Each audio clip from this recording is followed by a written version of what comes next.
Welcome. And the question today from Legitimate Shift 8 is: what was the biggest bullet you dodged? Hi, this is Derek. I just put the Drama Llama, Fred, back in his llama pen, so that I can do this quick video for you with some of the stuff that Fred found on Reddit earlier today. If this is your first time watching our videos, help me out by watching to the end, and then giving me some feedback in the comment area below. I do respond to every single one, so don't be shy. And if you want more of these videos daily, don't forget to like and subscribe, with notifications turned on for this channel. Oh boy, let's get ready for some drama. Payday son answered with: my dad was a truck driver in an oil field in Canada. He worked a lot of long hours and every single day. So on weekends, he would bring me and my younger brother to some of his jobs. We were on location and my little brother, 3 years, and me, 10 years, were waiting for him playing in the cab of the truck. My little brother opened the passenger door and my little arms closed it. Job's done, we start our trek home going about 35 kilometers per hour, and the door flies open, and I get sucked out of the truck. I remember doing about 10 backflips as I tumbled out, hitting the ground on my back a few times, and rolling my way to a stop. I stood up before the truck was even stopped in absolute shock. Next thing I see my dad looking for me and he burst into tears. First time I have ever seen him cry. I'm 33 now and he still won't talk to me about it. Luckily the rig was in a farmer's field. So when we were leaving I landed on softer dirt. Not a single scratch on me. Dad thought he ran over me with a trailer. Don't think we ever went to work with Dad again. I work for the company now. Dead Throw 742 answered with: a few years ago I had pneumonia, but my whole family insisted that it was just a postnasal drip, which runs in the family. After a week or two, I woke up in the middle of the night when I couldn't feel my arm. After I got to the ER, the doctor said that it was the worst he'd ever seen, and he was surprised I wasn't dead. I had 3 pounds of mucus cut out of my lungs, and another 2 weeks in the hospital siphoning out the rest. For 3 months afterward, I could barely walk half a mile without starting to pass out. And I still can't run for more than 200 to 300 yards without collapsing. Lacking utility answered with: around 30,000 pounds. I was driving with my wife in town one snowy evening and we had pulled up to a stoplight. I happened to glance up at the rear view mirror and saw a city bus heading towards us. And rotating sideways. I hit the gas and pulled ahead into the intersection, and left into the turning lane, and less than a second later, the bus went sliding through right where our car was. It came to a stop on the other side of the intersection and fortunately didn't hit anything. But 1 second, or 2 feet difference, and we would have had some nice spinal injuries. Grainian99 answered with: years ago I lived in Vancouver and liked to go for long walks, a beautiful city to do so. I was heading to a friend's first to drop something off, and cut through a neighborhood with a lot of Southeast Asian immigrants. The ones I got to talk to were mostly from Vietnam. I was aware of a van behind me, but it was midday and there were people out, so it was only a passing thought. A lady was working in her garden, and as I approached her house, she started to look behind me. Then she came out onto the sidewalk, and started talking to me in her native language. I understood none of it, but her body language was agitated. She kept gesturing to me to come with her up to their walkway. As I looked behind me, I see 3 men getting out of the van, which is now parked just behind me. By this point, the woman has a good grip on my arm, and has me dragged almost to her porch. She kept talking to me and pointing to stuff in her garden, and I just listened, nodded, and kept a good eye on the men and van. I don't remember how long we were there, but the men finally left. Both I and the woman let out huge sighs of relief. She then patted me on the arm, said something, and then went back to her gardening. I booted it to my friend's house. On the news, the next day was the story of a woman who was kidnapped and gang raped. The victim was grabbed on the next street over from the woman's house, not long after my encounter with her, by 5 men in a van. The men were distinctive and the description of the men and van fit the ones I had to see. That woman saved me from something horrible and I am forever thankful. Life is such a bizarre combination of having to trust, and not trust at complete random intervals. Yet you can feel it. I am glad she saw and knew. I had a man follow me home once from a gas station. I noticed after a bit, and once he was fine with following me around a single block, I called 911. And led him to a police station where I pulled in and they pulled out. His story changed 3 times. First, he had met me at a bar I hadn't been at. Next, he was on his way home. Then it was that I had given him a lustful glance, which was nothing more than me giving a look toward motion, as instinct makes you do.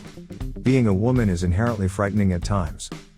I have many experiences in my head, and can rewind to see horrible outcomes. I will never forget the look on his face when I pulled in, and the police pulled out. Kendron answered with, "Many years ago, my flight had just landed at Chicago O'Hare, and the plane was taxiing when the pilot suddenly slammed on the brakes. People were literally thrown forward against the seat in front of them. A few seconds later, another plane, taking off I think, went screaming by right in front of us. No explanation was given, though our imaginations provided a lot of gory details." Alex Harold answered with, "As a kid, after running errands in town with my mom, I was climbing into the backseat of our family station wagon. A semi-truck hit a power line pole down the street, causing the still active wire to fall, bounce off the roof of the car, and hang across the open door, just a foot or two above my legs. Raised Catholic, I wondered for a while after, if I had actually died that day, and that the rest of what I thought was my life was my purgatory." Legally Bodacious answered with, "Not changing jobs in early 2020. Would have been a short-lived promotion, after early restructuring and layoffs. I changed jobs on March 9, 2020. 2 days later, my city shut down, and everyone was sent to work from home. My new company committed to zero COVID layoffs. The company I left, laid off about 80% of my department. Dodged a bullet."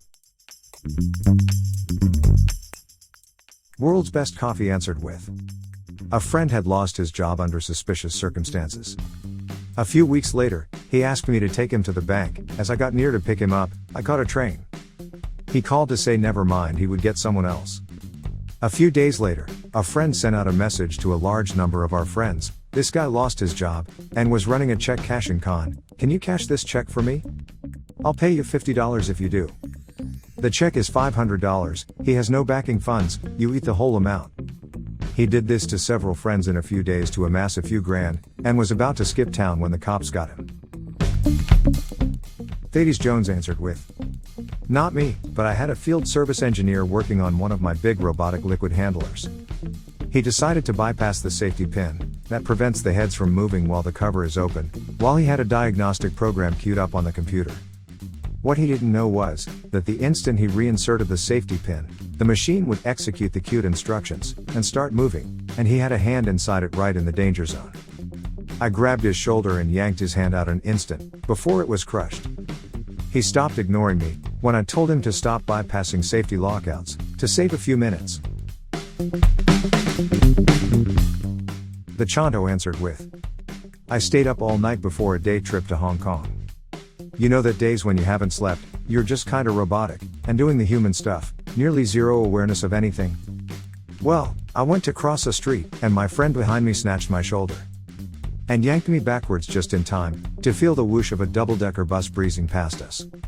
I just looked at him like, oh, thanks man. And it took a whole extra minute for my brain to process. I would be effing dead if had he not grabbed me." Stuck in the Elevator answered with, "Was going to move to a different apartment complex last month, got injured at work and lost hours, therefore couldn't come up with the deposit money in time. Last week some craphead was cooking meth and caught the building on fire. Edit. Read my username. My current apartment complex is notorious in my city for having elevator troubles, so in reality, username does check out. Also, you could say I dodged 2 bullets, 1, the fire. 2. I know, bad stuff happens everywhere blah blah blah, but the new place really didn't strike me, as the kind of place where meth heads live. So I guess avoiding those kinds of people for neighbors, was dodging a bullet in itself." Butterfly Lollipop answered with, "I can answer this in a literal way. When I was a child, I was playing video games with my little brother. Well, he found our dad's gun and fired it. No one was hurt, but it scared the crap out of me." Mr. Mori answered with, "My younger brother used to dry fire guns at me. Until one time he fired a live one right by my head. Dad came home and wondered why he had a huge, black eye." Your younger brother should have gotten a black eye the first time he dry fired at you. That crap isn't funny. Glitter on the Trails answered with, had a teacher in high school who was wicked sarcastic and witty, while also being a hard-ass grader. To me, the perfect teacher. Class was challenging, but we were all laughing and having a good time. He was a great mentor, and I continued to visit his class even after I graduated.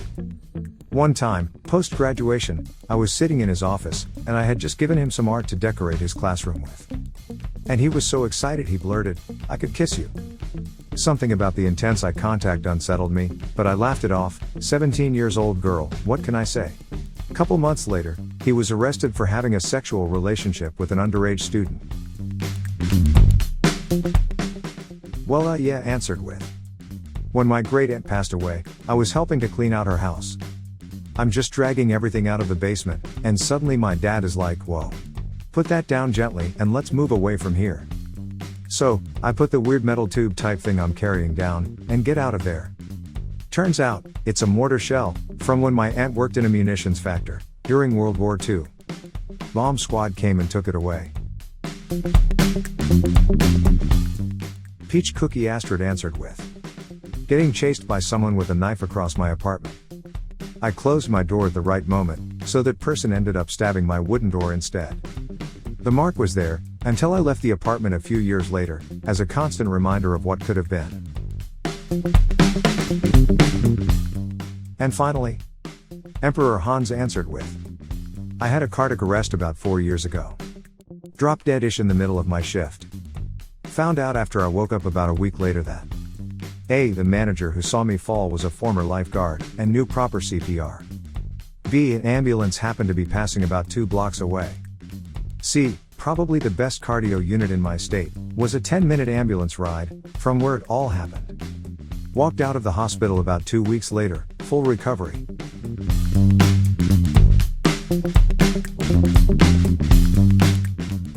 Well, there you have it.